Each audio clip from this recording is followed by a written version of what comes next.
10 days following Yom Teruah on Tishri the 10th is the holiest day of the year, Yom Kippur, which means Day of Atonement. What that day means to the Hebrew people is probably best summed up by means of a prayer that's usually recited by most observant Jews, either in private or in synagogue service on Yom Kippur. So I want you to please quiet your minds for just a moment. I want you to pay heed to the Lord. I want you to just listen to this very carefully. For the sin which we have committed before thee by unclean lips, and for the sin which we have committed before thee by impure speech, for the sin which we have committed before thee by our evil inclination, for the sin which we have committed before thee willingly or unwittingly. For all these things, O God of forgiveness, forgive us, pardon us, grant us atonement in the book of life, blessing, peace, and good sustenance. May we be remembered and inscribed before thee. Notice how it constantly uses the words we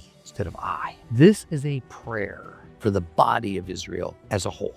And this prayer of confession and of repentance is on a national and a congregational basis. Naturally, by definition, a nation is made up of individuals, but the emphasis is the corporate body, all Israel, or the entire assembly of God worshipers, all of us. It's not about individuals. It's all about the fact that we are seen by God as individuals on the one hand, as well as a member of the nation we belong to on the other. We can't escape that. When a nation is judged, all who belong to that nation are affected. God worshipers are not exempted. In times past, when Israel was judged, the great prophets who sent the warnings and were persecuted for their efforts, they were not protected. All suffered. And we need to keep this in mind for the times we're in and for the days of tribulation and wrath that lay ahead of us. Don't ever think God has promised us that he will protect his own from mankind's evil, which is expressed in the word